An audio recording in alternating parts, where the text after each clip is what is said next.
श्रोताओं, नमस्कार। यह है साप्ताहिक जनमंगल का फेसबुक पेज और आज एक अलग कार्यक्रम लेकर हम फिर आप सभी के सामने उपस्थित हैं। कहा जाता है कि इस विश्व में हमारे इर्द गिर्द ऐसी कई अनगिनत शक्तियां हैं जिनका हमें एहसास भी नहीं होता। अगर हमें इनके बारे में पता चले, अगर हम इनका सही इस्तेमाल कर सके, तो निश्चित ही हमारा जीवन अधिक सुखमय होगा। ऐसे ही कुछ बातें आज के इस कार्यक्रम के माध्यम से हम आपके सामने रखने वाले हैं। कार्यक्रम की कड़ी को आगे बढ़ाते हुए मैं सर्वप्रथम आमंत्रित करती हूँ माननीय वैष्णवी जी को कि आगे का सूत्र वे संभाले। Thank you, Bhairavi ji. Good evening, everyone. Our honorable, versatile, genius guest of today, Richa Vyas ji, the head of Janamangal organization, Mr. Shirish Kulkarni, and advocate Varshaji Madgulkar, organizer of this program, Siddhi Deshmukh, executive editor, Janamangal Maharashtra Beats, Bhairavi ji Deshpande, executive editor, Saptahik Janamangal, and my friend viewers. I wish you all a spiritual, exciting evening. आज हमारे साथ रीचा जी है। ये हमारे लिए एक बहुत भाग्य की बात है। ऐसे स्पिरिचुअल लोग हमेशा नहीं मिलते हैं। And I would like to start with lines of Dnyaneshwar. बहुत साल पहले ज्ञानेश्वर जी ने कहा है, हे विश्वची माझे घर, ऐसी मती जयाची स्थिर, किंबहुना चराचर आपणची जाहला. So this is the distinguishing feature of Bharat, कि हम सिर्फ हमारे देश के बारे में नहीं सोचते, हमें तो हमारे संत लोगों ने विश्व के बारे में सोचने के लिए सिखाया है। और इस विश्व में जैसे दो प्रकार के लोग हैं, कुछ अच्छे हैं, कुछ अच्छे नहीं है, फिर भी जो अच्छे लोग हैं वो समाज को गाइड करने का काम हमेशा करते हैं। और ऐसे स्पिरिचुअल ग्रुप्स एवरी कंट्री में होते हैं। तो here today we have Richa ji with us. Richa ji, हम आपको बताना चाहते हैं कि शिरीष जी कुलकर्णी हमारे गाइड है, मेंटर है, and he has written 36 books. His wife, advocate Varsha Madgulkar, she is the chief editor of the magazine which we are running. इस मैगजीन की महाराष्ट्र बिट्स की हार्ड कॉपी पब्लिश हो गई है। यानी पिछले 6 महीने से ये कॉपी हार्ड कॉपी के रूप में पब्लिश होती है। पहले ये मैगजीन ऑनलाइन था। And it is this magazine which has provided a beautiful platform, a solid platform, a good platform to children. यहाँ बच्चे लिखते हैं, बच्चों के चित्र हम पब्लिश करते हैं। तो there are so many people who are working together voluntarily. और जनमंगल बहुत सारे कार्यक्रम हर साल ऑर्गेनाइज करते हैं, हर मंथ ऑर्गेनाइज करते हैं। हमारे 4 ग्रुप्स है, इंग्लिश, मराठी, हिंदी, संस्कृत, और ये चारों एक साथ काम करते हैं। Unity is strength, and that is the I should say the highest strength, the strongest strength, that all of us are together, and that's why we can bring people like you. आपके जैसे महनीय लोग हम साथ में ला सकते हैं, because बहुत सारे लोग इसमें है जो हर कोई चाहता है कि मैं भी कुछ दे दूं लोगों को। अब ऋचा जी के बारे में, ऋचा सुमन कुमार व्यास, आपने MBA किया है HR में। पास्ट रिग्रेशन थेरेपी के बारे में आपने एक टीवी शो देखा, उसके बाद अच्छा खासा कारपोरेट जॉब आपने छोड़ दिया, क्योंकि आपको जीवन का उद्देश्य मिल गया। जीवन अनेक रहस्यों से भरा है, लोगों को अनेक समस्याओं ने घेरा है। कोई समस्या का समाधान recharge past life regression therapy से आप करती है, 2012 से आपकी जर्नी चालू हो गई और तब से आपने कभी पीछे मुड़ के नहीं देखा. You have been a certified past life regression therapist and an integrated clinical hypnotherapist as well as a certified trainer. आप न्यूमरोलॉजिस्ट है, टैरो रीडर है, चक्र हीलर है, एंजल प्रैक्टिशनर है.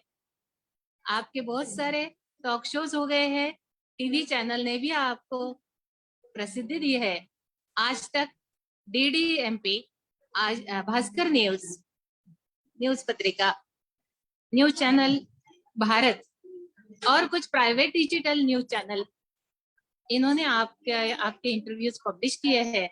एंड टुडे आप ऐसे बहुत सारे पेशेंट्स होते हैं कि जिनको आइदर इमोशनल ट्रॉमा और साइकोलॉजिकल और फिजिकल और साइकोसोमेटिक डिसऑर्डर्स है. तो आप इन सभी को पास्ट लाइफ रिग्रेशन थेरेपी या और कुछ तरीकों से उन्हें राहत दिलाने की कोशिश जरूर करते हैं. और I would like to tell you that today I went to your Facebook page, और वो फेसबुक पेज पे आपके जो अनुभव आपने लिखे हैं मैं पढ़ती ही गई. 1-2 घंटे कैसे चले गए मेरे. I could not understand. So Richa ji, you are really, you are born for a noble mission. और आप हमारे साथ हैं, हम बहुत लकी है. सो बाकी सब सुनना चाहते हैं हम ऋचा जी से. सो थैंक यू. बहुत बहुत ऋचा धन्यवाद जी. वैष्णवी जी आपके इन शब्दों के लिए. एंड मुझे बहुत खुशी है कि आज आपने मुझे यहाँ इनवाइट किया. आपकी पत्रिका के बारे में जान के मुझे बहुत खुशी हुई. और मुझे इस बात की भी खुशी है कि अगर आज मैं कुछ अवेयरनेस या कुछ नॉलेज जो हम डे टू डे लाइफ में यूज कर सकें वो लोगों के साथ में शेयर कर सकूं, तो इससे अच्छी बात और क्या हो सकती है. तो मेरा सौभाग्य है कि मैं आज यहाँ इस प्लेटफॉर्म में आप लोगों के साथ बात कर रही हूँ. बहुत बहुत धन्यवाद मुझे इनवाइट करने के लिए. चलिए शुरू करते हैं आज का सफर. ऐसे कहते हैं कि यूनिवर्स को अगर समझना है तो उसके एनर्जी को समझो, उसकी फ्रीक्वेंसी को समझो. ये हम इतने अच्छे से जैसे ही समझ पाएंगे वैसे ही हमारी लाइफ टर्म की जर्नी आसान हो जाएगी. चलो इसी जर्नी को बहुत अच्छे से समझते हैं ऋचा जी के साथ. तो ऋचा जी, सबसे इंटरेस्टिंग बात यह है कि ये जो वर्ड है ओ पोनो पोनो, पढ़ते या सुनते ही थोड़ा डिफरेंट लगता है. तो ये कौन से भाषा का है और इसका मीनिंग क्या है? आप ये समझने में हमारी मदद करोगे प्लीज? मैंने भी जब पहली बार इस वर्ड के बारे में या इस कंसेप्ट के बारे में सुना, हो पोनो पोनो, मुझे लगता है कि शायद मुझे भी थोड़ा टाइम लगा था इसको प्रोनाउंस करने में. लेकिन इसको इतनी जल्दी मैंने अपने रेगुलर प्रैक्टिस में अपना लिया कि मुझे लगा ही नहीं कि मेरे लिए कभी ये नया था. ऑल्दो ये मेरे लिए काफी नया था. हो पोनो पोनो ये एक हवाईयन टेक्निक है. एंड हवाईयन जो वहाँ के नेटिव्स हैं, जो वहाँ के शमन्स हैं, वो इस प्रैक्टिस को काफी सालों से फॉलो करते आ रहे हैं. सो अभी हम जैसे जैसे प्रोग्राम आगे बढ़ेगा मैं आपको बताऊंगी कि इसको हम कैसे यूज कर सकते हैं, क्या है इस टेक्निक के फायदे.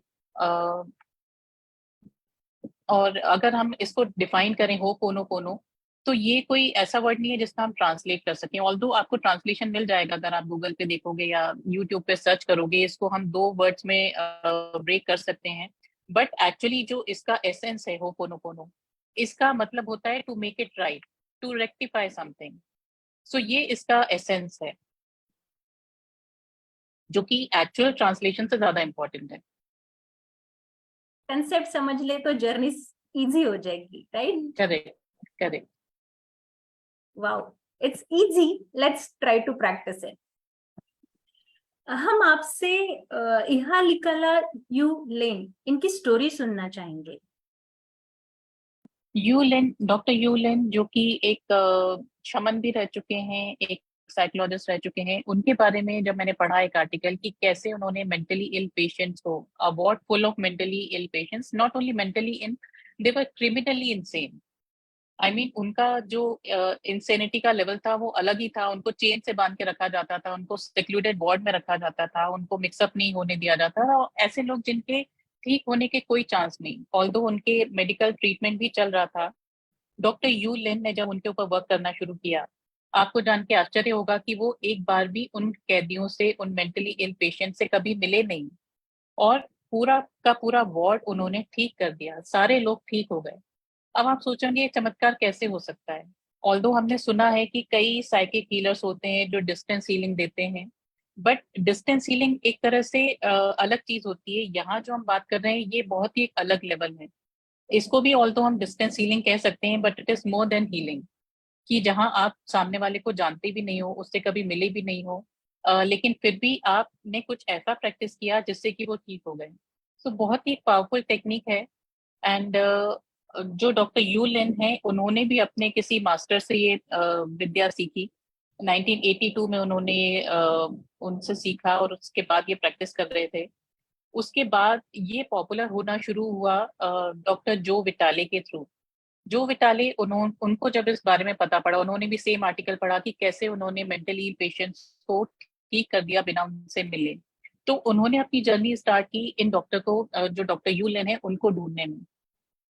और जब वो फाइनली उनसे मिले, क्योंकि वो जो विटाले वो भी काफी एक्साइटेड थे इस बारे में जानने में कि आखिर ऐसी क्या टेक्निक है, क्या ये इतनी इजी है, क्या ऐसे कोई भी प्रैक्टिस कर सकता है?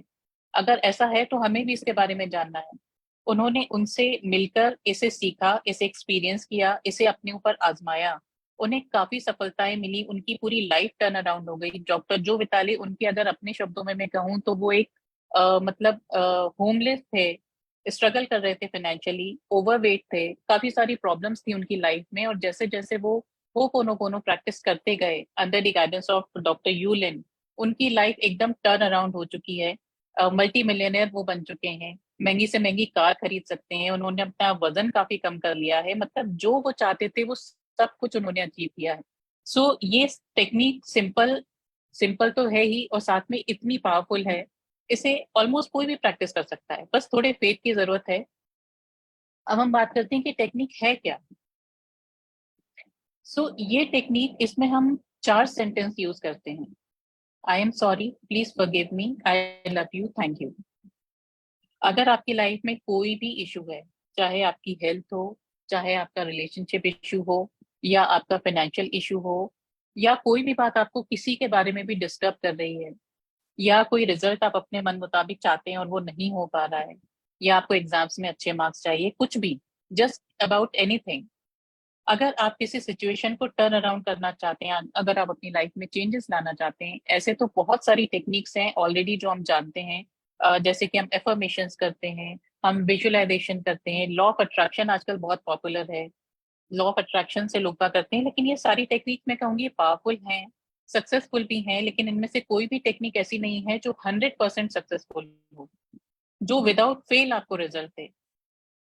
और जब डॉक्टर जो विताले ने ये टेक्निक अपनाना शुरू किया होपोनोपोनो, तो उन्होंने रियलाइज किया कि ये बहुत सिंपल है और 100% सक्सेसफुल भी है, क्योंकि इसके पीछे का जो लॉजिक है वो एकदम डिफरेंट है। अब आई am sorry, please forgive me, I love you, thank you, ये 4 सेंटेंस किस तरह वर्क करते हैं? जैसे कि मैंने कहा कि अगर आपकी लाइफ में कोई भी इशू है, फॉर एग्जाम्पल आपका आपके नेबर के साथ झगड़ा हो गया है, या आपका नेबर आपको बहुत परेशान करता है, और आपकी मजबूरी ये है कि आप घर नहीं चेंज कर सकते हो, आप नेबर को वहां से हटा नहीं सकते हो, रोज रोज आपको झगड़ा भी पसंद नहीं है। अब आप सोच रहे हो कि आप क्या क्या किया जाए सिचुएशन में। आप ये प्रैक्टिस कीजिए होपोनोपोनो, एंड उस नेबर को, सिचुएशन को ध्यान में रख के आपको ये सेंटेंस अपने मन में बोलते रहना है।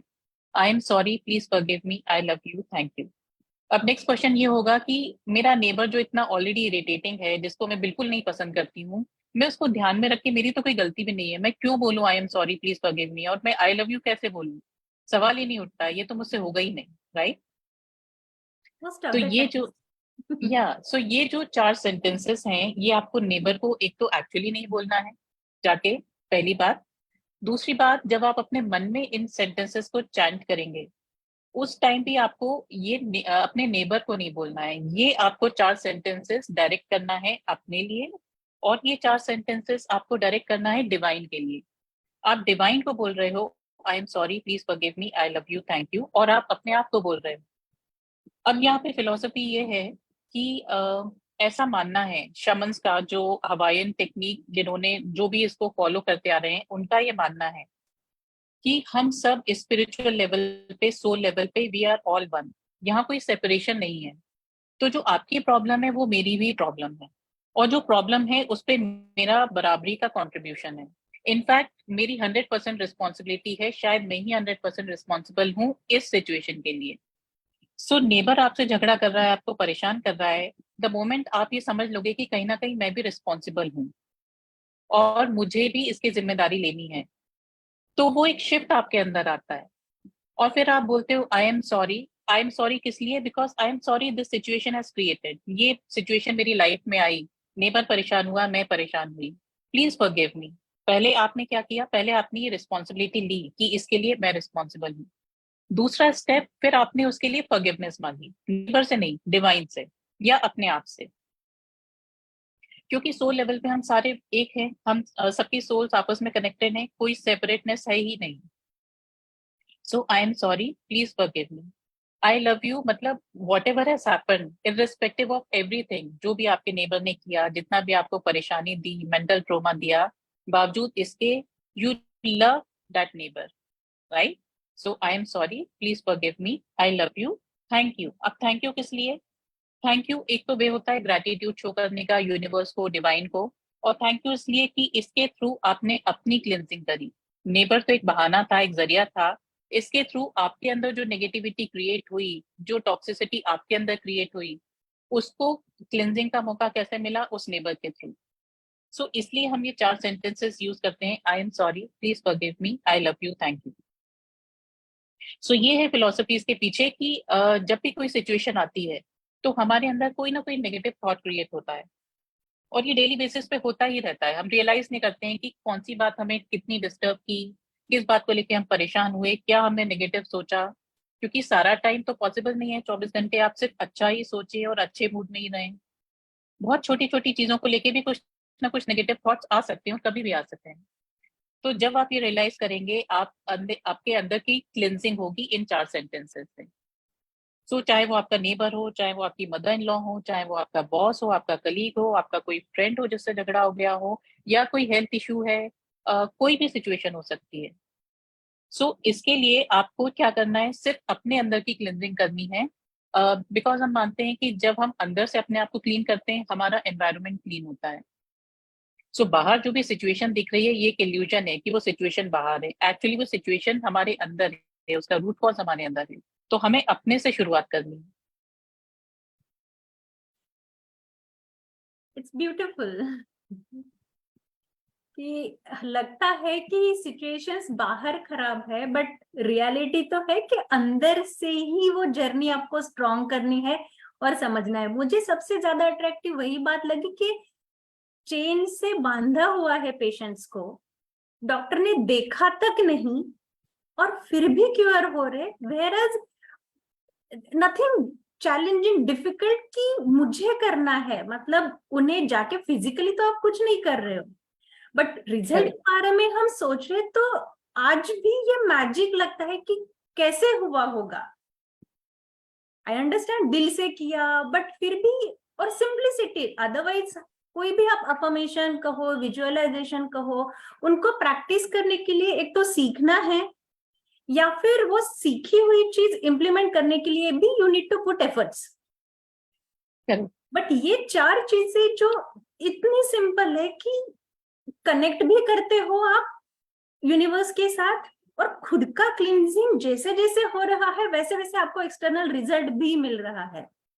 डेफिनेटली। सो इन शॉर्ट, आप अंदर जाइए, अंदर इनवर्ड जर्नी पे काम कीजिए, और बाहर का रिजल्ट आपको मिलना ही है। It's what I understood from explanation. और एक चीज मैं बताना चाहूंगी, इस टेक्निक में और बाकी जो हीलिंग टेक्निक्स हैं उसमें क्या डिफरेंस है। फॉर एग्जाम्पल, अगर आप रेकी हीलर हैं और आपके पास कोई अपनी समस्या लेके आ रहा है, तो नॉर्मली थेरेपिस्ट क्या सोचता है, क्लाइंट है, ये उसकी समस्या है और मुझे उसके ऊपर काम करना है। जबकि होपोनोपोनो जो प्रैक्टिस करता है, उसके पास अगर कोई समस्या लेके आएगा तो वो सोचेगा कि ये मेरी प्रॉब्लम है, it is not about the client, ये मेरी प्रॉब्लम है, मुझे अपने ऊपर वर्क करना है, और जब मेरी क्लिनजिंग होगी फायदा उसको भी होगा। तो बेसिकली ग्लोबल यूनिवर्सल एनर्जी के साथ आपको कनेक्ट करना है विथ प्योर इंटेंशन, क्योंकि वो एब्सोल्युटली आपके पास आ रहा है, मतलब कहीं ना कहीं आप भी उससे जुड़े हुए हो, क्योंकि एनर्जी तो एक ही है। करेक्ट तो करेक्ट। ये कनेक्ट आप जितना अच्छे से समझे, प्रैक्टिस करें, हमें सिचुएशन को सॉर्ट आउट करने में हमारी मदद होगी।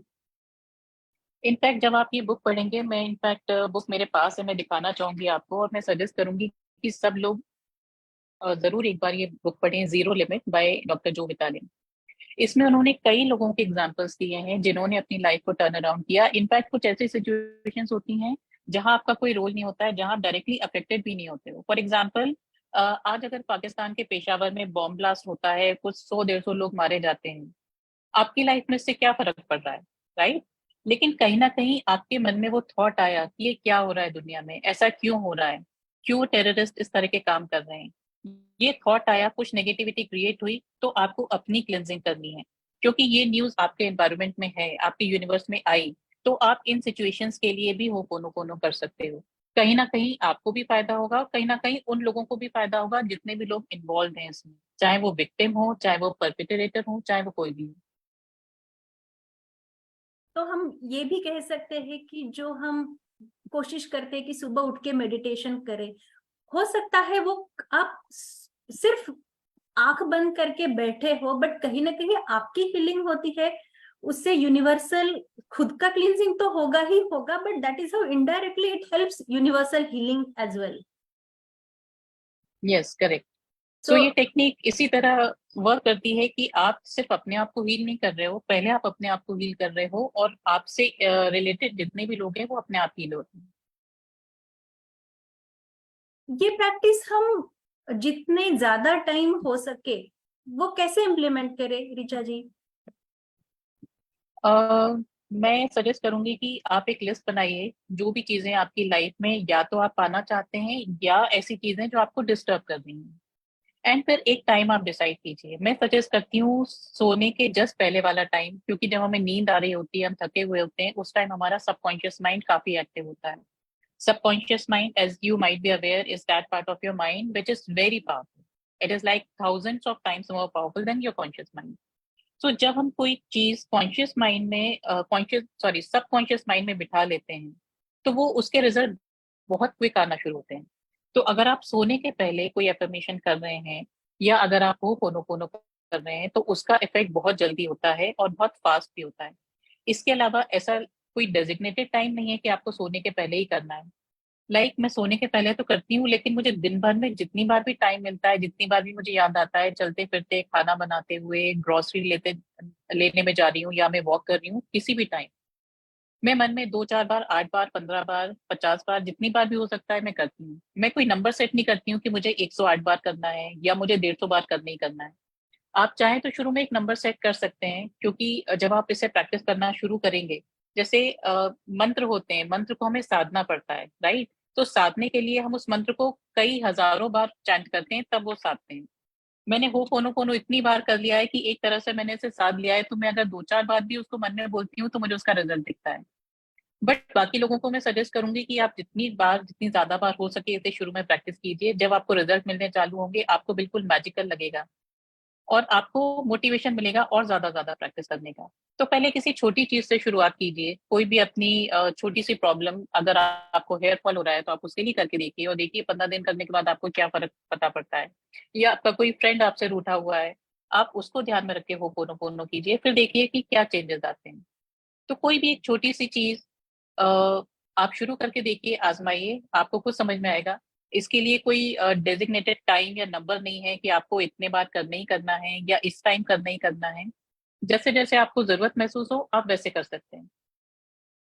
सिंपल है, पर आप याद रख के ध्यान दे के कोशिश कीजिए तो अपने आप रिजल्ट्स मिलेंगे, and that will be your push itself कि I am going the right way. हाँ, इनफैक्ट सिद्धि जी, मैं आपके साथ शेयर करना चाहती हूँ, मेरे पास कई लोग आते हैं अपनी प्रॉब्लम लेके, क्योंकि मैं हीलिंग वर्क करती हूँ, मैं थेरेपिस्ट हूँ।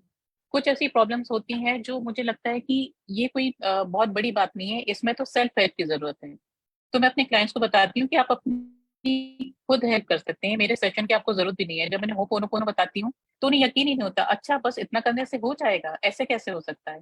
एंड फिर वो मेरे कहने पे, मेरे इंसिस्ट करने पे जब वो शुरू करते हैं, उनको रिजल्ट मिलते हैं, तो वो मुझे फीडबैक देते हैं कि हाँ आपने कहा था, मेरे कलीग का बिहेवियर मेरे लिए बहुत अच्छा हो गया, मेरे बॉस मेरे लिए इतने रूड थे, उसके बाद भी उन्होंने मुझे प्रमोशन के लिए रिकमेंड किया, मेरा प्रमोशन भी हुआ, तो मुझे बहुत वंडरफुल रिजल्ट्स मिले हैं, मैंने जिसको भी बताया है। बट कुछ लोगों को लगता है कि नहीं नहीं, इतना सिंपल कैसे हो सकता है, खाली इतना करने से कैसे रिजल्ट मिल सकता है। सो मैं कहूंगी कि जो भी ये प्रैक्टिस करे, फुल फेथ के साथ करे। वही कि आपका सबकॉन्शियस माइंड इतना पावरफुल है कि आप उसे अच्छे से यूज करें तो अचीव करना बहुत ज्यादा मुश्किल नहीं है, विथ 100% बिल्कुल बिलीव। बट बिल्कुल खुद को वो आदत लगाने के लिए थोड़े एफर्ट्स डालने हैं, और तब हम टेक्निक अच्छे से यूज कर पाएंगे। बिल्कुल जरूर कोशिश करेंगे हम इसको अच्छे से सीख कर यूज करने की। बिल्कुल ऐसे लगता है कि हम छोटे होते हैं तो हम सीखते रहते हैं, नॉलेज अर्न करते हैं, और जैसे जैसे बड़े होते हैं उसको इम्प्लीमेंट करने के स्टेज पे आते हैं और हम बोलते हैं कि हाँ, I am reaching the wisdom stage. तो इस ये जो जर्नी है, स्टेज है, नॉलेज टू विजडम, क्या ये जर्नी लगती तो मुश्किल ही है, क्या हम कह सकते हैं कि ऐसे टेक्निक के साथ ये जर्नी हम आसान करें? देखिए, आपने बहुत खूबसूरती से डिफाइन किया दो वर्ड्स को, एक होता है नॉलेज, एक होता है विजडम। कई लोगों को नॉलेज होती है बट विजडम नहीं होता है, राइट। राइट। लेकिन हमारे जीवन का उद्देश्य क्या है कि हमको विजडम को प्राप्त करना है। राइट। नॉलेज, कई लोग ऐसे होते हैं जिन्हें बहुत ज्यादा नॉलेज नहीं होती है, बट उन्हें दुनियादारी की समझ होती है, जिसे हम विजडम कहते हैं। सो ये दो अलग अलग चीजें हैं, राइट।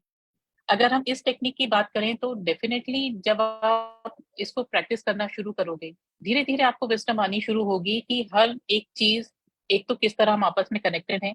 कोई भी बुरा या अच्छा नहीं होता है। अगर आपकी लाइफ में कुछ बुरा बुरा हो रहा है तो कहीं ना कहीं आप रिस्पॉन्सिबल हैं, कहीं ना कहीं आपकी वजह से वो सिचुएशन अट्रैक्ट हुई है, कहीं ना कहीं वो सिचुएशन आपको कुछ टीच करने की कोशिश कर रही है, आपको कुछ लर्न करना है। हमारी लाइफ में मुसीबतें क्यों आती हैं? दो वजह से आती हैं, एक तो कर्मा, और दूसरा नेगेटिव मैनिफेस्टेशन। कर्मा यानी आपने शायद किसी के साथ बुरा किया था, now you have to understand what it feels like to be in that place, तो वो सेम चीज आपके साथ रिपीट होगी। दूसरा होता है नेगेटिव मैनिफेस्टेशन। फॉर एग्जाम्पल कि आपने नई कार खरीदी और आप बहुत पैरानॉइड हो गई कि कहीं ये कार चोरी ना हो जाए, आप उसे बहुत संभाल संभाल के रख रहे हो, आपने कैमरास लगा लिए, आप दिन में कई बार जाके, रात में भी उठ उठ के चेक कर रहे हो। आपने इतना ज्यादा फेयर और इनसिक्योरिटी क्रिएट कर लिया अपने माइंड में कि एक दिन एक्चुअली वो कार चोरी हो जाती है। तो ये क्या है? ये नेगेटिव मैनिफेस्टेशन, क्योंकि एनर्जी वहीं फ्लो करती है जहां हम थॉट डालते हैं, जहां हम एनर्जी डालते हैं, राइट। सो अगर आप अच्छा सोचोगे, उसी फोर्स के साथ सोचोगे तो अच्छा होगा। लेकिन डर का जो वाइब्रेशंस होते हैं, डर का जो एनर्जी होती है, वो इतनी हावी हो जाती है कि फिर हम कभी कई बार कुछ और सोच नहीं पाते हैं। तो नेगेटिव मैनिफेस्टेशन की वजह से बहुत सारी चीजें बनते बनते बिगड़ जाती हैं। आपके कर्मा में नहीं था आपकी कार चोरी होना, बट आप इतने ज्यादा इनसिक्योर हो गए कि आपने वो मैनिफेस्ट कर लिया। तो इन सारी चीजों से, सिचुएशन से बचने के लिए जरूरी है कि आप अपने अंदर की क्लिनजिंग करते रहें। जहां भी कोई नेगेटिव थॉट आए, सो फॉर एग्जाम्पल आपको ये ख्याल आया कहीं मेरी कार चोरी ना हो जाए, आप होपोनोपोनो कीजिए। तो ये जो नेगेटिविटी आपने क्रिएट की है, ये वहीं कैंसिल होती जाएगी। और धीरे धीरे आपको विजडम इसी तरह आएगी कि किसी भी चीज को डरने की जरूरत नहीं है, जो चीजें जैसे होनी है वैसे ही होंगी। कुछ चीजें तय होती हैं जिन्हें हम चेंज नहीं कर सकते हैं, और जो चीजें हम चेंज नहीं कर सकते हैं वो होपोनोपोनो के थ्रू हम एक्सेप्ट करना सीख जाते हैं।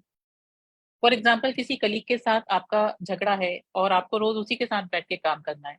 अब आपने होपोनोपोनो करना शुरू किया और आप सोचते हैं इस कलीग का कहीं ट्रांसफर हो जाए, और आपको पूरी उम्मीद है कि मैं होपोनोपोनो प्रैक्टिस कर रही हूँ, इसका कहीं ना कहीं ट्रांसफर तो हो ही जाएगा या ये जॉब छोड़ के चला जाएगा।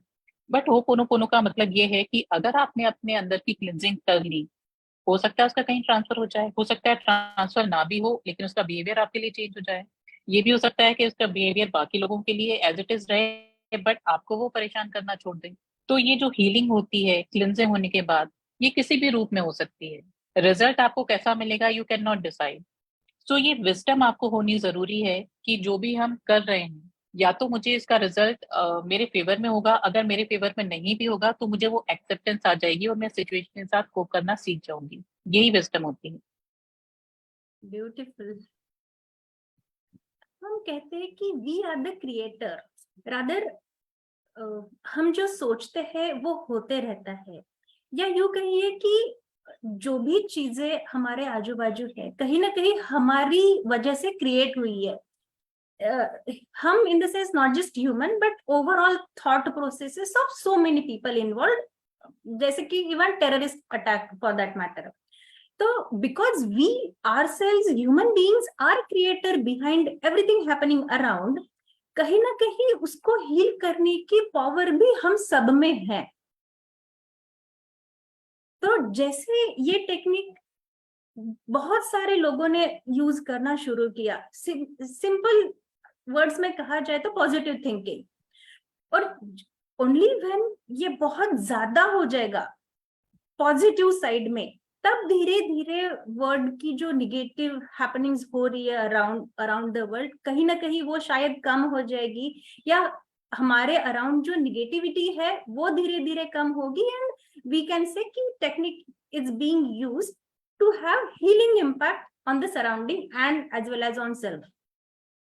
Correct. So same technique, whatever is created, positive or negative, instead of investing your brain, your energy into that, just be connected to positivity or technique, and then you will start getting the results, and we call it as healing. करेक्ट। So जैसे मैंने आपको example दिया था, दिन भर में अगर अगर आप न्यूज़पेपर पढ़ेंगे तो आपको कई ऐसी न्यूज मिलेंगी जो डिस्टर्बिंग होंगी, राइट? सो हमको क्या चाहिए, न्यूज पढ़ के भूलना नहीं है। अगर कहीं ना कहीं अगर उस चीज से हम डिस्टर्ब हुए हैं तो we can do ho'oponopono in our mind, चलते फिरते न्यूज़पेपर पढ़ते हुए। तो कहीं ना कहीं फिर आपके एनवायरनमेंट में ऐसी न्यूज आनी कम हो जाएंगी, अगर आएंगी भी तो आप डिस्टर्ब नहीं होंगे, या फिर आपको सोल्यूशन मिल जाएगा कि ऐसी केस में हमको क्या करना चाहिए। जैसे कि आपने विजडम वर्ड यूज किया था, आपको विजडम आएगी कि now what step should I take to to give relief to other people from the situation. कुछ ना कुछ डेफिनेटली फर्क पड़ेगा। हमको लगता है कि अगर कहीं बॉम्ब ब्लास्ट हो रहा है और मैं यहाँ बैठ के होपोनोपोनो कर रही हूँ तो इससे किसी को क्या फर्क पड़ेगा, बट डेफिनेटली इससे फर्क पड़ता है। कहीं ना कहीं अगर कोई शुरुआत कर रहा है और कहीं ना कहीं अगर कोई इसकी रिस्पॉन्सिबिलिटी ले रहा है हील करने के लिए, क्लेंस करने के लिए, तो ये डोमिनोज इफेक्ट होता है, यहाँ से शुरू होके फिर वो बहुत आगे तक जाता है। That is what all spiritual groups also attempt to do. Whatever is the social cause bothering all of them, they all decide ki we will heal this. They send positive thoughts for the situation to be sorted, और Correct. फिर it goes on and on and on, and it's just a positive thinking कि हाँ धीरे ही सही उस पे काम तो हो रहा है, बहुत सारे लोग पॉजिटिव सोच तो रहे हैं, और जैसे ही ये पॉजिटिव हैंड्स विल जॉइन उसका इम्पैक्ट जरूर होगा। डेफिनेटली। और अगर एक ही कॉज के लिए बहुत सारे लोग कर रहे हैं तो उससे भी फर्क पड़ता है। फॉर एग्जाम्पल, आपके कोई रिलेटिव में किसी की तबीयत खराब है, आपको पता पड़ा, तो अगर आप अपने फैमिली मेंबर्स में, अगर आपकी फैमिली में 4 लोग हैं, आप 4 लोग मिलके होपोनोपोनो करोगे उसके लिए, तो उसको बहुत जल्दी फर्क पड़ेगा। ये तो बहुत अच्छी बात बताई, क्योंकि मोस्ट ऑफ द फैमिलीज में कोई ना कोई तो जरूर होता है जिसको हीलिंग की फिजिकल मेंटल जरूरत होती है, बट वही है कि सबने हैंड्स जॉइन करने हैं और सिंसियर एफर्ट्स करने हैं कि we come out of that situation together. Correct. That reminds me कि every thought has impact on physical health. कहीं ना कहीं थॉट लेवल पे ही सही दिशा नहीं है, जिसकी वजह से फिजिकल प्रॉब्लम्स बढ़ते हैं। तो वो रेक्टिफाई करने के लिए क्या हम ये टेक्निक यूज कर सकते हैं, और इसके क्या हमारे पास मेडिकल रिसर्च किए हैं डॉक्टर्स ने कि हम ये बात बता सकते हैं कि नहीं, ये आप ऐसे मेथड फॉलो करो, खुद के थॉट्स पे काम करो, सो दैट खुद के ही फिजिकल प्रॉब्लम सॉल्व होना अपने आप शुरू हो जाएंगे। जैसे कि आपने शुरू में कहा था एवरीथिंग इज एनर्जी, राइट? और वो एनर्जी में शिफ्ट आता है तो बाकी जगह भी शिफ्ट आता है। जहां तक रही मेडिकल रिसर्च की बात, तो आपने कई ऐसे केसेस सुने होंगे, और कई ऐसे केसेस हमें देखने को मिलते हैं जहां वैसे तो डॉक्टर्स इन सब बातों को नहीं समथिंग।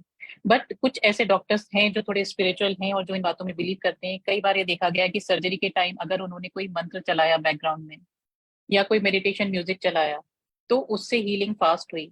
इनफैक्ट अभी कुछ दिन पहले ही मैंने एक न्यूज पढ़ी थी जहां बैकग्राउंड में गायत्री मंत्र चल रहा था और उस लेडी की जिसकी सर्जरी थी उसको एनेस्थीसिया देने की भी जरूरत नहीं पड़ी, उसका पेन इतना कम हो चुका था।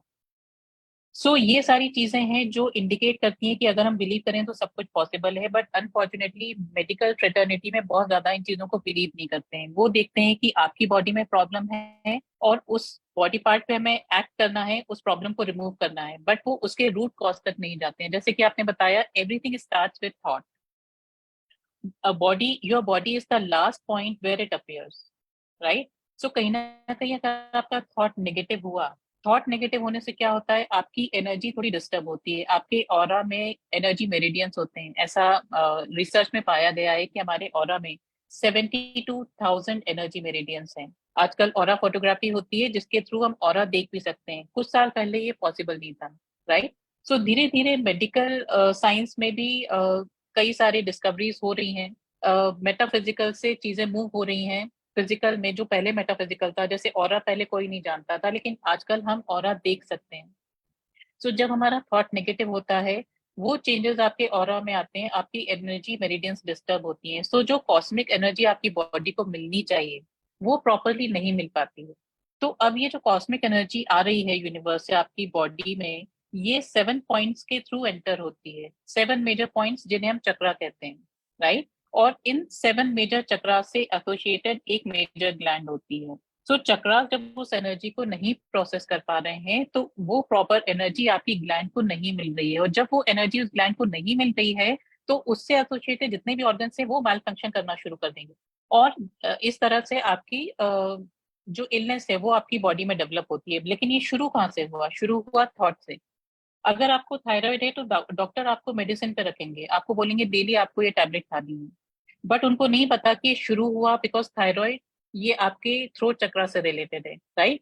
कहीं ना कहीं अगर आपने अपने विचारों को, अपनी आवाज को दबाया और आप नहीं एक्सप्रेस कर पाए जो आपको एक्चुअली एक्सप्रेस करना था, वो एनर्जी कहाँ गई? वो एनर्जी अंदर आपने दबा ली।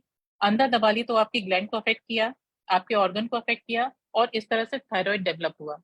आप देखना खुद, सारी जितनी भी जो बीमारियां हैं, जो इलनेसेस हैं, वो बहुत लिटरल होती हैं। जिन होगा, अगर आप 2-4 लोगों को जानती होगी, कहीं ना कहीं उनका थ्रोट चक्रा ब्लॉक्ड होगा, कहीं ना कहीं उनको एक्सप्रेस करने में प्रॉब्लम होगी, कम्युनिकेट करने में प्रॉब्लम होगी। किसी का थ्रोट चक्रा ओवर एक्टिव होता है, किसी का अंडर एक्टिव होता है।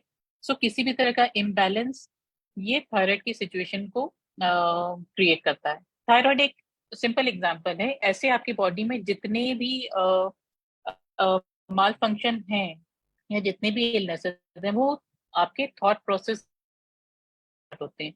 तो अगर हमने होपोनोपोनो करके उस नेगेटिव थॉट जैसे ही वो आया उसको वहीं हमने उसको क्लिंस कर लिया, तो वो फिर वहीं के वहीं क्लिंस हो जाएगा, आपकी बॉडी को अफेक्ट ही नहीं करेगा, आपकी ग्लैंड्स को अफेक्ट ही नहीं करेगा। हम खुद का प्रोटेक्शन कवच खुद ही बना सकते हैं और बनाना चाहिए, ताकि फिजिकल लेवल के पेन तक वो सिचुएशन खराब ना हो, ना बिगड़े। करेक्ट। और बिकॉज ऑफ साइंटिफिक अब टेक्नोलॉजी ये इतनी आगे बढ़ चुकी है कि हमारा ऑरा कैप्चर हो सकता है। और इसीलिए शायद आज बहुत अच्छे हॉस्पिटल्स में दे कॉल रेकी हीलर्स, कि जब वो critical operation is going on, there have been photographs in newspaper कि healers are healing the patient जो सीरियस है, so that recovery is fast and they get results as well. ये एक मुझे बहुत अच्छा लगता है कि चलो at least now by this time hospitals वालों ने भी हीलर्स को इनवाइट करना, and they are part of hospitals nowadays. हाँ, मैं तो कहूंगी कि डॉक्टर्स और हीलर्स को साथ में मिलकर काम करना चाहिए, बिकॉज कुछ ऐसी सिचुएशन होती हैं जहाँ मेडिकल इंटरवेंशन की आपको इमीडिएट जरूरत होती है।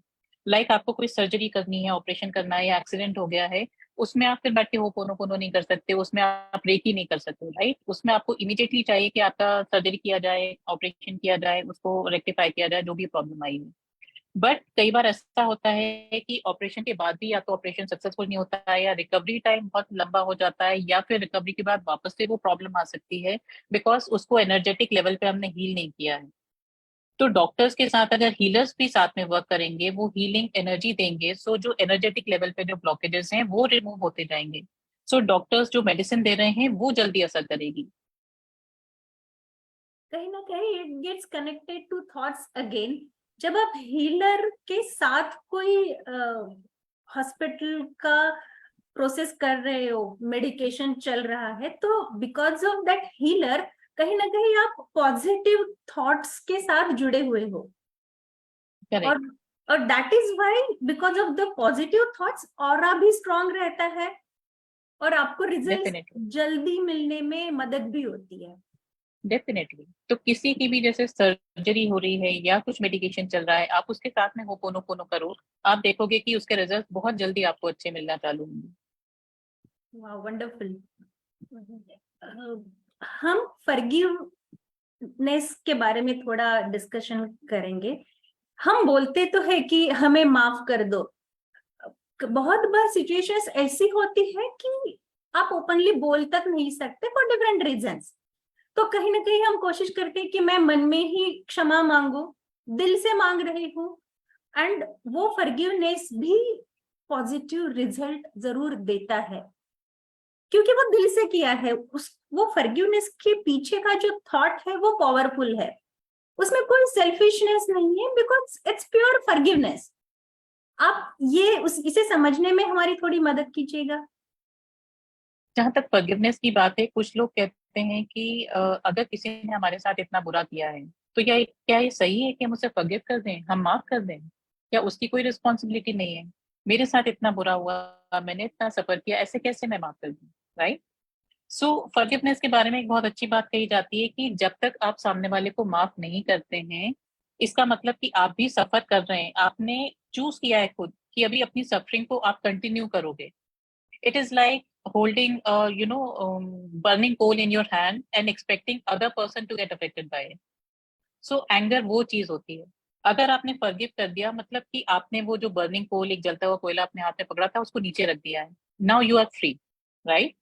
जब तक आप माफ नहीं करोगे, आपके माइंड में वो सारी बातें रिप्ले होती रहेंगी, इसने मेरे साथ ऐसा किया, ये हमेशा मेरे साथ ऐसा करता है, मेरे साथ ही ऐसा क्यों होता है, और वॉट एवर।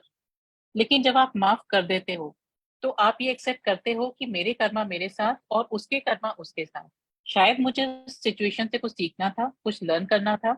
आप अपनी लर्निंग की तरफ देखो कि इस सिचुएशन ने मुझे क्या टीच किया है, वो लर्निंग आप लो और अपने आप को सिचुएशन से अलग कर लो। कई लोग ये भी कहते हैं कि you should forgive but never forget. हाँ, अब वो भी इसका मीनिंग, बहुत फेमस है। इसका मतलब ये नहीं है कि आप हमेशा याद करते रहो कि आपके साथ क्या बुरा हुआ है। नेवर फॉरगेट मीन्स उस इंसिडेंट से आपको कुछ सीखने को मिला है, उस सीख को, उस टीचिंग को आप मत भूलो। अगर आपने सब कुछ भुला दिया तो वो वापस सिचुएशन आपकी लाइफ में आएगी, क्योंकि आपने कुछ सीखा ही नहीं। So you should forgive but never forget. Never forget means जो भी टीचिंग आपको मिली है इस पूरे इंसिडेंट से, उसे आप याद रखें। क्या यही बैकग्राउंड है on similar similar lines about apiology, कि हमें क्षमा कीजिए, जो भी हुआ इट वाज नॉट इंटेंशनल? हाँ, ये जो कंसेप्ट है उसमें आप कहीं ना कहीं अपने आप को रिस्पॉन्सिबल मान रहे हो कि जाने अनजाने कहीं भी अगर आपको मेरी किसी बात से दुख हुआ है तो मैं आपसे क्षमा मांगता हूँ या मांगती हूँ। तो आपने इस सिचुएशन में अपने आप को अलग कर लिया। अब ये सामने वाले की रिस्पॉन्सिबिलिटी, वो आपको माफ कर रहा है या नहीं कर रहा है, नहीं कर रहा है तो वो ज्यादा सफर करेगा, आप इससे सफर नहीं करो। क्योंकि हमें पता नहीं होता है डेली बेसिस पे या रेगुलर बेसिस पे हमारी किस बात का किसी को क्या बुरा लग जाए। कई बार हमारे इंटेंशन नहीं होते हैं बट सामने वाले को बुरा लग जाता है, और वो आपको पता भी नहीं होता है कि सामने वाला क्यों गुस्सा है आपसे।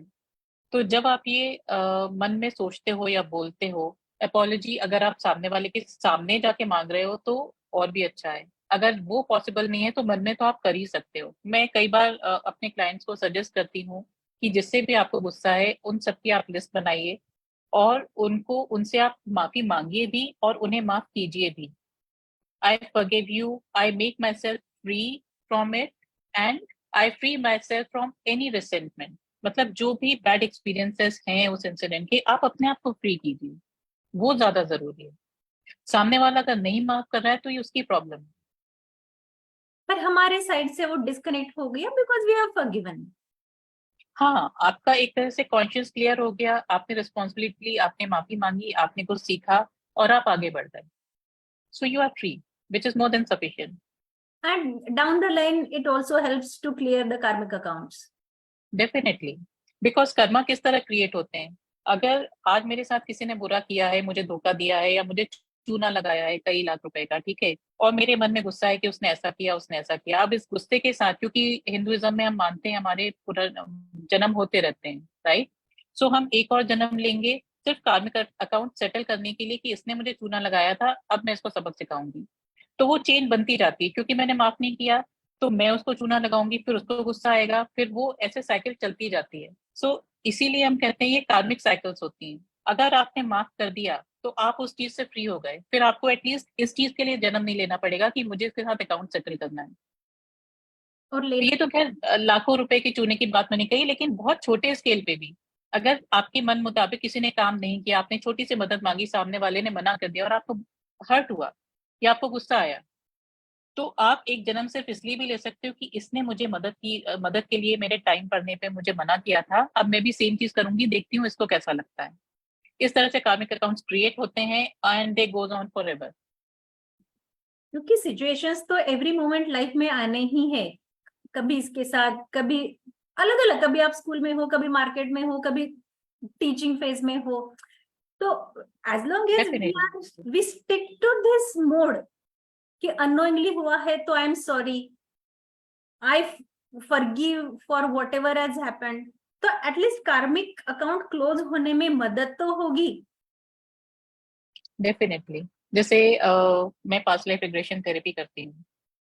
जब मैं लोगों को पास्ट लाइफ में ले जाती हूँ तो उनको ये सारी चीजें समझ में आती हैं, उनको अवेयरनेस मिलती है कि अगर आज जैसे कोई लेडी मेरे पास आई जिसका हस्बैंड उसके साथ बिल्कुल भी अच्छा नहीं है, उसका बिहेवियर बहुत खराब है, बहुत रूड है वो, एंड वो लेडी परेशान है कि मैंने ऐसा क्या किया, क्यों मेरे हस्बैंड मेरे साथ अच्छे से बात नहीं करते हैं, मुझसे झगड़ा करते हैं, मेरी बात नहीं सुनते हैं।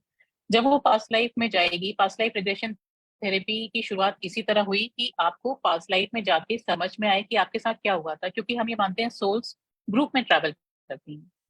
तो आपने देखा कि अच्छा पिछली लाइफ में मैंने सेम चीज उसके साथ की थी, शायद मैंने धोखा दिया था, वो सोल मेमोरीज अभी भी उनके माइंड में होती है, राइट। हम वो सोल मेमोरीज कैरी फॉरवर्ड करते हैं, हमें कॉन्शियसली नहीं पता होता कि इसने हमारे साथ बुरा किया, बट कहीं ना कहीं क्योंकि वो सोल मेमोरीज होती हैं, हम उस तरह बिहेव करना शुरू कर देते हैं, उसको पसंद नहीं करेंगे, उसको नुकसान पहुंचाना चाहेंगे, हमको खुद को नहीं पता होता है कि हम क्यों इसके साथ बुरा कर रहे हैं। सो बहुत जरूरी होता है, यहाँ अगेन फॉरगिवनेस की बात आती है, कर्मा की बात आती है।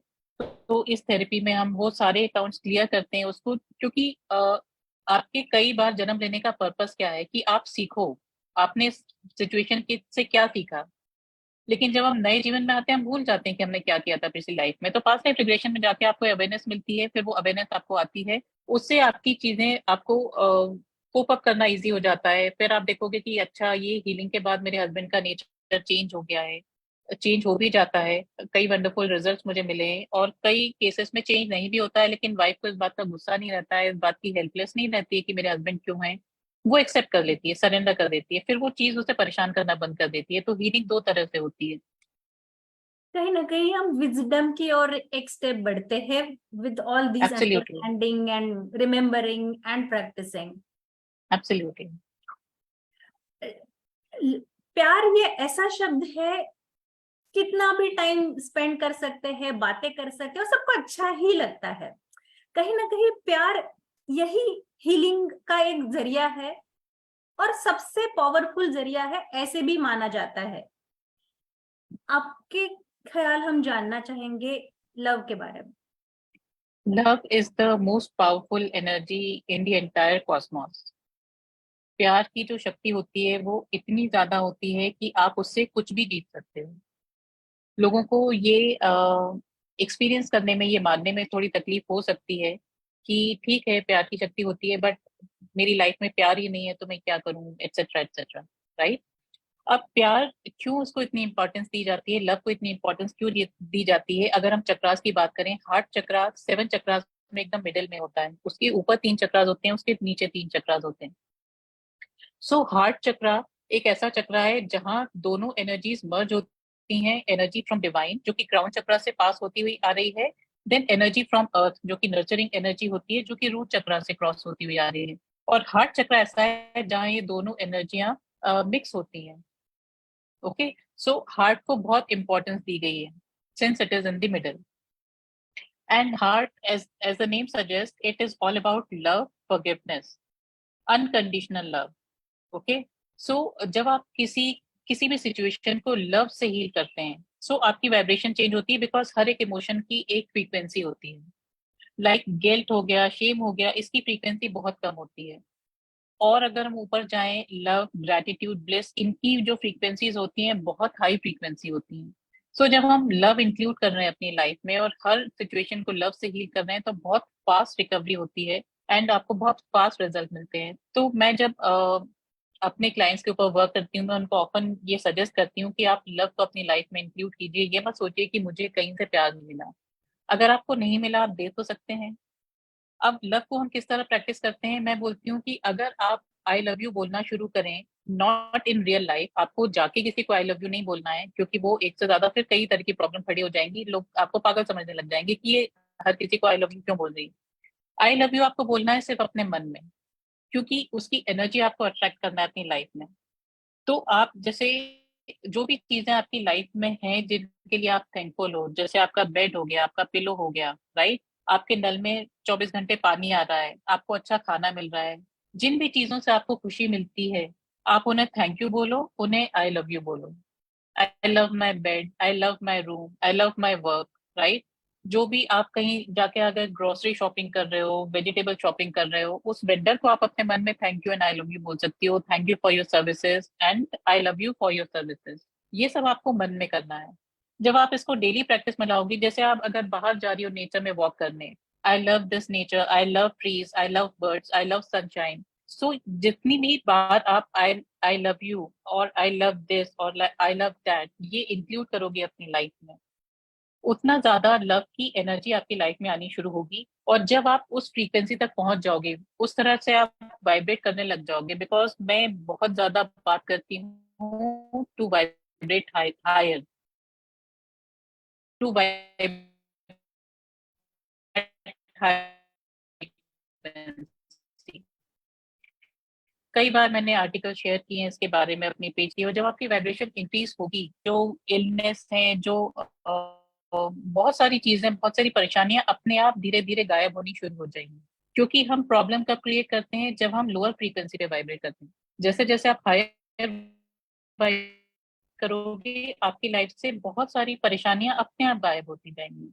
So love is definitely a very powerful emotion and इसको हम जितना ज्यादा हो सके उससे प्रैक्टिस करना चाहिए। इनफैक्ट एक केस के बारे में बात करूंगी कि जहां उस लेडी को किसी भी चीज से कुछ फर्क नहीं पड़ रहा था। उसका एक बहुत ऑल्टर पर्सनैलिटी थी, और वो जब हावी हो जाती थी वो कुछ सोच और समझ नहीं सकती थी, वो कुछ सुनने के लिए तैयार नहीं थी। एक पर्सनैलिटी हील होना चाहती थी और दूसरी पर्सनैलिटी उसी का ही नुकसान कर रही थी। मल्टीपल पर्सनैलिटी डिसऑर्डर आपने सुना होगा। तो जब मेरी सारी थेरेपीज उस पर फेल हो गई, मैंने देखा जब कुछ वर्क ही नहीं कर रहा है, मैंने सिर्फ उससे रिपीट करवाना शुरू किया कि now repeat your self, I love my self, I love my self. उसको ये रिपीट करने में भी बहुत परेशानी हो रही थी, और लेकिन जैसे जैसे उसने रिपीट किया मेरे साथ साथ, उसकी वो जो ऑल्टर पर्सनैलिटी थी वो धीरे धीरे डाउन होती गई। उसको फिर उस चीज से फायदा मिला और वो उस चीज से ओवरकम कर पाई।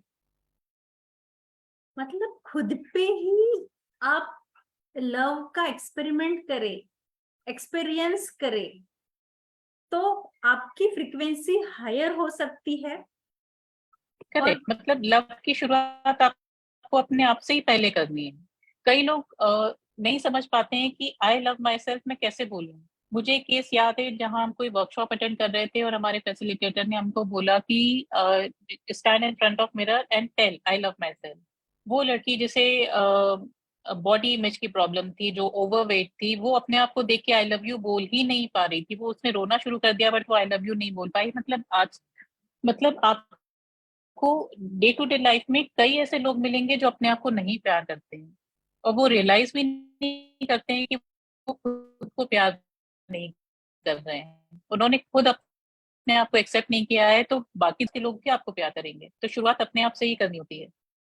सो इन शॉर्ट, अगर मैं अपने आप को एक्सेप्ट नहीं कर रही हूँ तो फ्रीक्वेंसी डाउन हो जाएगी, definitely. And you yourself will create a distance with love. Absolutely. जैसे अगर किसी ने अपने आप को एक्सेप्ट नहीं किया द वे शी इज, तो क्या फ्रीक्वेंसी, कौन सा इमोशन क्रिएट हुआ? Shame. She is shameful about her body, and उसको लग रहा है कहीं कुछ कमी है, मैं ठीक नहीं हूँ, मैं परफेक्ट नहीं हूँ, मैं ब्यूटीफुल नहीं हूँ। तो उसकी फ्रीक्वेंसी ऑब्वियसली कम होती जाएगी। तो कहीं ना कहीं all these negative thoughts life में फिर ऐसी सिचुएशन अट्रैक्ट होंगी जो उसको परेशान करेंगी। हाँ बोलिए। राइट, सो वही कि आप नेगेटिव थॉट की ये अच्छा नहीं है, वो अच्छा नहीं है, you somewhere get connected to your fear, lack of confidence, which are again connected to your lower chakras. और जैसे ही आप एक्सेप्ट करते हो, start looking at everything from love perspective, forgiveness perspective, या bliss perspective, you get aligned to higher chakras like anahat ho, agya ho, and so on. Correct. So Correct. that is the basic balance of higher frequencies and lower frequencies on yourself. Correct. That is why we say कि being positive is the first step. Correct. In fact heart chakra ही है जो animals को इंसान से अलग करता है। आप इंसान क्यों हो? Because you can love someone. ऐसी बात नहीं कि animals they can not love others, animals can love others but they don't understand how to love themselves. They often not able to, not every, अगर हम डॉग्स एंड कैट्स की बात करें then it is different, but not every animal is able to express love. So love एक ऐसा emotion है जो इंसानों के पास है, वो ले भी सकते हैं और दे भी सकते हैं, प्यार बांट सकते हैं। तो क्योंकि लोअर के तीन चक्रास हैं, आप जब तक एनिमल के साथ रेजोनेट कर रहे हो, आप में और एनिमल्स में काफी सिमिलैरिटी है। So love, emotion of love और हार्ट चक्रा ही है जो आपको एनिमल से इंसान बनाता है। बहुत खूबसूरत तरीके से आपने लव इस कंसेप्ट को रियल लाइफ के साथ कनेक्ट करके समझाया। Thank you. एक बेसिक डाउट है कि ऐसे क्या होता है कि हम बहुत कोशिश करते हैं कि let me be connected with divinity, क्यों ऐसा होता है कि वो connection get lost for XYZ reasons, और फिर we experience negative manifestation in life, and then we keep on thinking ऐसे क्या हो गया कि ये नेगेटिव मैनिफेस्टेशन एक हो रहा है, दूसरा हो रहा है, एंड सो ऑन। तो इसका थोड़ा सा और डिटेल बैकग्राउंड समझने में मदद कीजिए प्लीज। जो आइडिया है कि हम सब सेपरेट हैं, हम सब अलग अलग हैं, इस आइडिया की वजह से ही हम डिस्कनेक्ट फील करते हैं डिवाइन से। क्राउन चक्रा होता है, crown chakra teaches you oneness. The key word for crown chakra is oneness.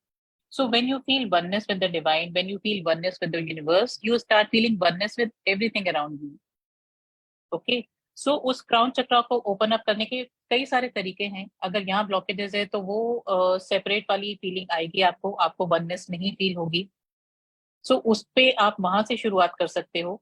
कई लोग मेडिटेशन में जाते हैं, स्पिरिचुअल प्रैक्टिसेस में जाते हैं, एंड कई लोगों को काफी अवेयरनेस भी मिलती है, काफी नॉलेज मिलती है क्राउन चक्रा एक्टिवेट करने के बाद। लेकिन कुछ लोग ऐसे भी हैं जिनका रूट चक्रा बैलेंस नहीं होता है, उनको प्रॉपर ग्राउंडिंग नहीं मिलती है। तो आपने कई बार देखा होगा, सुना होगा कि जो बहुत ज्यादा स्पिरिचुअल प्रैक्टिसेस में या बहुत ज्यादा पूजा पाठ में है, वो एक तरह से इंसेन कई लोग हो जाते हैं, इंसेन हो जाते हैं, या उनको बहुत प्रॉब्लम होती है day to day life carry on करने में। वो नहीं इस लाइफ में, इस जीवन में रहना चाहते हैं। उनको लगता है कि मैं कहाँ भाग जाऊं, मैं पहाड़ों पे चला जाऊं। ऐसे कई लोग, मैंने तो कई लोग ऐसे देखे हैं since I am this field. So इसका मतलब ये है कि आपको अपना क्राउन चक्रा तो एक्टिवेट करना ही है, वननेस लाना है, but at the same time आपका रूट चक्रा भी प्रॉपरली बैलेंस्ड होना चाहिए, because you should have proper grounding. Ultimately आपको इसी लाइफ में रहना है, इसी जीवन में रहना है, और इन्हीं लोगों के साथ इन्हीं सिचुएशन में डील करना है। और ग्राउंडिंग से याद आता है कि अवतार मूवी में जो दिखाया है कि how everyone's roots are connected to each others roots beautifully, Absolutely. and then Absolutely. all use same power to heal others. Correct. So on one side, roots of all of us are same, are connected, and on at root chakra level, and when we think about crown chakra, and it's divine energy in each one of us. So the more we practice to be connected to both equally, more we will be balanced. Absolutely. So अगर हम अपने original topic पे आए, ho'oponopono की भी यही philosophy है कि वी ऑल आर कनेक्टेड। अगर मैं अपने आप को हील करना शुरू कर रही हूँ तो मुझसे जितने भी लोग कनेक्टेड हैं वो एनर्जी वहां तक पहुंचेगी और उनकी भी हीलिंग स्टार्ट होगी। जैसे हमारी सारी रूट्स कनेक्टेड होती हैं, अगर एक प्लांट को ऑक्सीजन या कुछ न्यूट्रिशन नहीं मिल पा रहा है तो बाकी सारी रूट्स उसकी हेल्प करती हैं और उस वहां तक न्यूट्रिशन पहुंचाती हैं। In similar way ho'oponopono works. So if I'm healing myself, if I'm cleansing myself, then I'm passing on that energy to whoever is connected to me. और वो आगे पास ऑन करेगा जो उसके साथ कनेक्टेड है। सो एक चेन बनती जाती है। So basically spiritual connect with each other जैसे जैसे strong होता जाएगा, not just life simple होगी, but because of that connections with each other, कहीं ना कहीं healing will be part of life. Correct. Beautiful, जी। Yes, भैरवी जी। हाँ, एक्चुअली मैं काफ़ी देर से सुन रही हूँ, जब से मतलब ये सारी चीज़ें, ऐसी बहुत सी चीज़ें आज पता चली जो अलग अलग माध्यमों से अभी तक पढ़ी थी या कहीं कहीं से सुना हुआ था।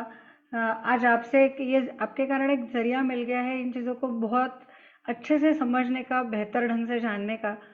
तो मेरा सवाल ये है आपसे कि आप काफ़ी देर से ये जो होपोनोपोनो की बात कर रही है, तो एक्चुअली ये होपोनोपोनो मेडिटेशन एग्जैक्टली क्या होता है? मतलब क्या इसकी पद्धति है या क्या करना है हमें इसके लिए? होपोनोपोनो मेडिटेशन सच कहा जाए तो सच मैंने मेडिटेशन कभी यूज किया नहीं है। होपोनोपोनो मैं अपने मन में रिपीट करती हूँ ये 4 सेंटेंस और उतना ही काफी होता है। बट अच्छा, मैं आपको सच बात बताऊं, मैंने आज तक, मैं कई सालों से होपोनोपोनो प्रैक्टिस कर रही हूँ, बट मैंने आज तक कभी इस टॉपिक को गूगल पे या यूट्यूब पे सर्च नहीं किया। सिंस आज हम इस बारे में बात करने वाले थे, आई जस्ट थॉट कि let me see what Google और यूट्यूब ऑफर्स। तो जब मैं वहां गई मुझे कई सारे होपोनोपोनो मेडिटेशन देखने को मिले, कुछ 15 मिनट का, कुछ 16 मिनट का, कुछ 1 घंटे का। मैंने देखा कि मेडिटेशन में क्या है, तो वो सिर्फ आई love you, I am sorry, please forgive me, I love you, thank you, वो बैकग्राउंड में चलता रहता है। एंड उनका कंसेप्ट ये है कि आप रात में सोते टाइम इसको चला लो या आप काम कर रहे हो उसको बैकग्राउंड में चलने दो। एंड उनका दावा है कि वक्त आता है। ऑल्दो मैंने कभी इसको यूज नहीं किया है, सो मैं इस पे ज्यादा कमेंट नहीं कर सकती कि होपोनोपोनो मेडिटेशन उतना ही इफेक्टिवली वर्क करेगा जितना कि आपके खुद के प्रैक्टिस करने से होगा। बट हाँ, कहीं ना कहीं वर्क तो करेगा, क्योंकि कुछ नहीं करने से अच्छा है अगर आप खुद नहीं कर पा रहे हैं तो आप उसको बैकग्राउंड में चला लीजिए। वो चीजें कहीं ना कहीं आपके माइंड तक पहुंचेंगी, एनर्जी चेंज होगी, तो इट शुड वर्क। और दो मैं सजेस्ट यही करूंगी कि आप खुद इसको समझ के और खुद प्रैक्टिस करें तो उसके रिजल्ट फास्टर होंगे। उसके अलावा अगर आप मेडिटेशन बैकग्राउंड में चलाना चाहते हैं तो डेफिनेटली, व्हाई नॉट। अच्छा, वैसे देखा जाए तो कितने मतलब हमने इन सारे शब्दों को इतना साधारण बना दिया है कि हम थैंक यू या फिर फॉरगिव मी हो गया या लव यू, इतनी आम बातें हो गई है। पर इन छोटी छोटी बातों से हमारे जीवन पे कितना बड़ा परिवर्तन हमारे जीवन में आ सकता है, ये बहुत अच्छे से इस माध्यम से समझ में आ रहा है। मतलब कि हमें खुद को सजेशंस, ऑटो सजेशंस जो देने हैं, उसका जरिया हम एक तरह से इन माध्यमों के द्वारा बदल रहे हैं, जो बहुत अच्छी बात है। एक सवाल मेरे मन में और उठ रहा है, वो ऐसा कि मान लीजिए मैंने सोचा कि मैं आज से इसे प्रैक्टिस करना चाहती हूँ, तो आपने बताया, आपसे बहुत अच्छे से समझ में आया। पर क्या ऐसी कुछ बुक्स है जो हम रेफर करें, या फिर ऐसी कुछ आप साइट्स बोलिए या फिर कुछ लिंक्स हमें सजेस्ट कर सकती है जहाँ पर हमें इसके बारे में और भी अच्छी इन्फॉर्मेशन मिले? आपने थोड़ी देर पहले एक बुक दिखाया भी था मेरे ख्याल से। हाँ, मैंने सिर्फ एक बुक पढ़ी और उस बुक को मैंने आप ये कह सकती हैं कि बाय हार्ट कर लिया। मतलब अच्छा। उसमें इतने तरीके से डॉक्टर जो विटाले ने समझाया है कि कोई भी बच्चा भी पढ़ सकता है। इनफैक्ट मैंने अपने बच्चों को भी वो बुक दी कि पढ़ो और उसको इम्प्लीमेंट करो, एंड इतनी सिंपल है कि उसे बच्चे भी पढ़ सकते हैं।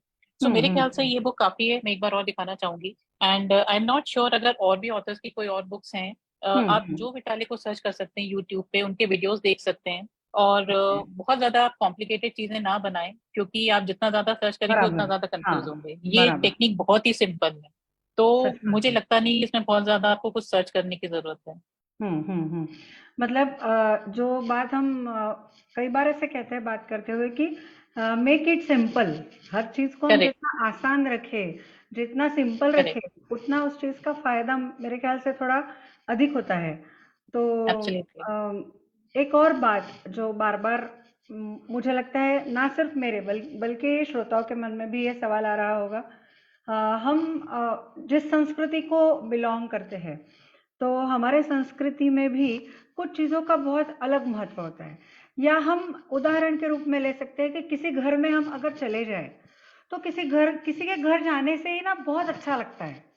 मतलब वी फील वेरी प्लीजेंट, बहुत पीसफुल, ऐसा कुछ एक माहौल लगता है। मंदिर में जाओ तो हम ऐसी ही चीजों को महसूस करते हैं, या कहीं कहीं जाओ तो मन में ही एक बेचैनी सी आती है कि नहीं यार, यहाँ कुछ ठीक नहीं है, यहाँ से निकल लो। मतलब इस टाइप के हमें सजेशंस हमारे अंदर से ही मिलते हैं। तो करेक्ट। क्या वाकई में ऐसी, मतलब ये इन सारी चीजों के प्रमाण है क्या कि हमारे इर्द गिर्द ऐसे कुछ सकारात्मक, यानी कि पॉजिटिव एनर्जीज भी होती है, साथ में ही कुछ निगेटिव एनर्जीज भी होती है। तो हमारे स्पेशली हमारे या घर से अगर हम निगेटिव एनर्जी को हटाना चाहते हैं, तो उसके लिए क्या किया जाए? ये आपने बहुत सही बात की कि कुछ जगह हमको बहुत पॉजिटिव फील होता है, कुछ जगह हमें नेगेटिव फील होता है। हमको समझ में नहीं आता कि why we are so restless after hmm. Coming here. हमको ऐसा क्यों लग रहा है कि यहाँ से हम जितनी जल्दी जाए उतना अच्छा है। बराबर, यू बराबर। यू हाँ। Are not enjoying actually being there. And hmm. कुछ जगह होती है बहुत पीसफुल होती है, मंदिर तो खैर होते ही हैं पीसफुल, लेकिन बराबर। कुछ लोगों के घर जाकर या उनसे मिलकर भी हमको पॉजिटिव फीलिंग होती है। सो आई वुड से कि every place has certain energy, और वो हम्म। एनर्जी ऑल्टर होती है वहां जो लोग रह रहे हैं उनकी वजह से। कुछ ओके। ऐसी भी प्लेसेस होती हैं कि नो मैटर अगर आप पॉजिटिव हो, लेकिन उस जगह का वास्तु कह लो या कुछ और कह लो, उसकी वजह से कुछ नेगेटिविटी क्रिएट हो रही है, कुछ नेगेटिविटी कहीं से आ जाती है। राइट, सो ये बहुत कॉमन बात है। कई कहीं से भी कभी भी नेगेटिविटी आ सकती है। कई बार बहुत परमानेंट होती है किसी घर में नेगेटिविटी। जब वो परमानेंट हम्म। हो जाती है तो घर के लोगों में डिस्कॉर्ड होता है, फ्रीक्वेंट हम्म। फाइट्स होती हम्म। हैं, फ्रीक्वेंट हम्म। इलनेसेस होती हैं। एंड उनको नहीं समझ बराबर। में आता कि हम ऐसा क्या करें, क्यों सबके साथ ऐसा हम्म। हो रहा है, फाइनेंशियल ब्लॉकेजेस आते हैं। सो मैं सजेस्ट करती हूँ कि घर की एनर्जी आप रेगुलर बेसिस पे क्लेंस करते रहिए। जैसे मैं हम्म। हीलिंग प्रैक्टिस में हूँ, मैं कई लोगों से मिलती हूँ और ऐसा बोलते हैं कि अगर आप खुद ग्राउंडेड नहीं हो, प्रोटेक्टेड नहीं हो, तो आप सामने वाली की एनर्जी कैच कर लेते हो, या आपके घर में वो एनर्जी रह जाती है।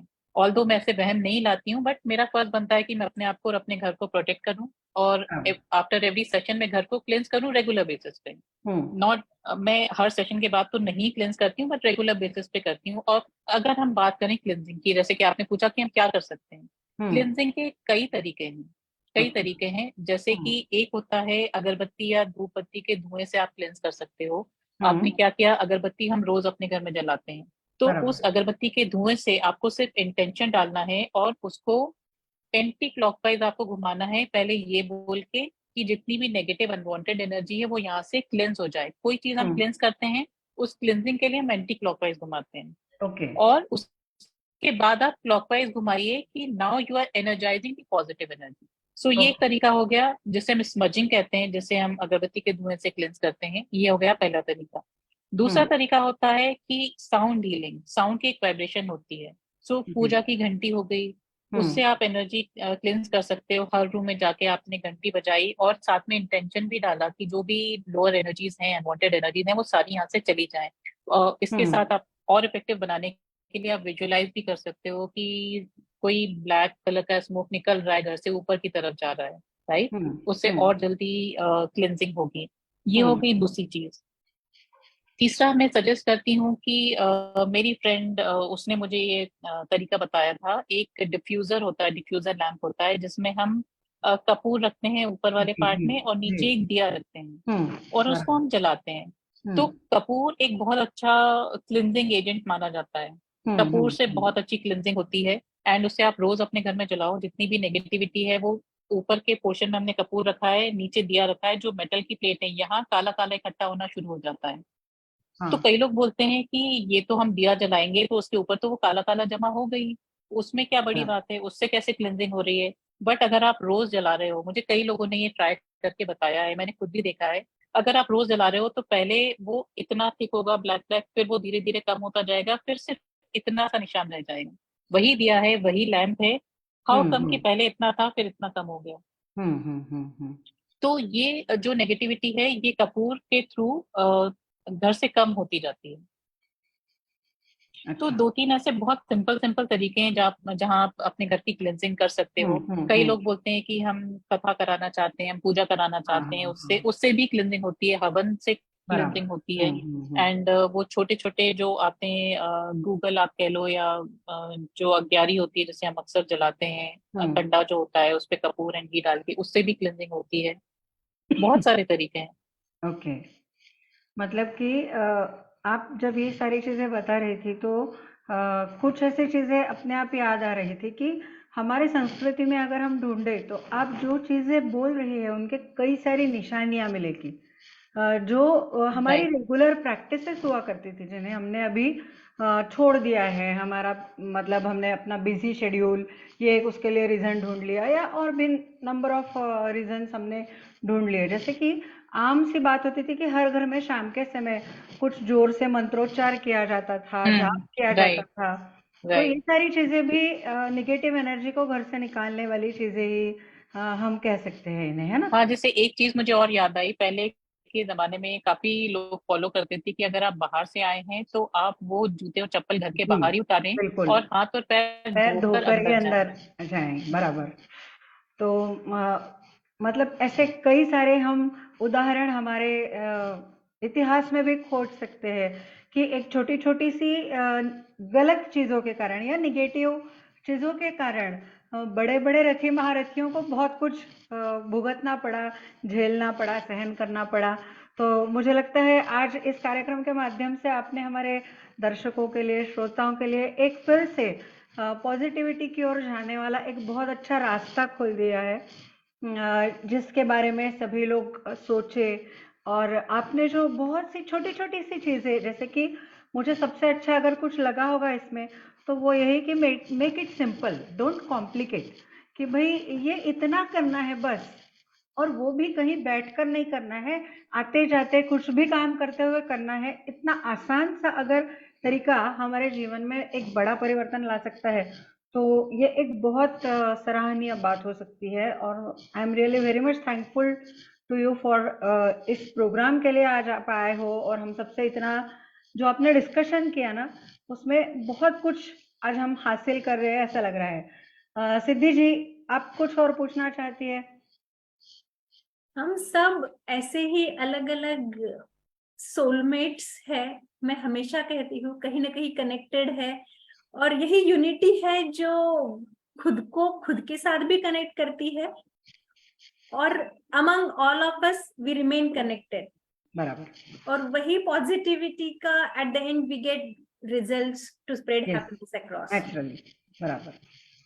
और महाराष्ट्र पत्रकार संघ का ऐसे ही हमें हमेशा के लिए सपोर्ट मिलता रहता है, तो एक कॉन्फिडेंस होता है कि there are very good people around us जो हमें अच्छे काम के लिए हमेशा प्रेरित प्रेरित करते करते हैं। हैं। तो हम कोशिश करते रहते हैं, और बस ऐसे ही हम हमेशा मिलना चाहेंगे।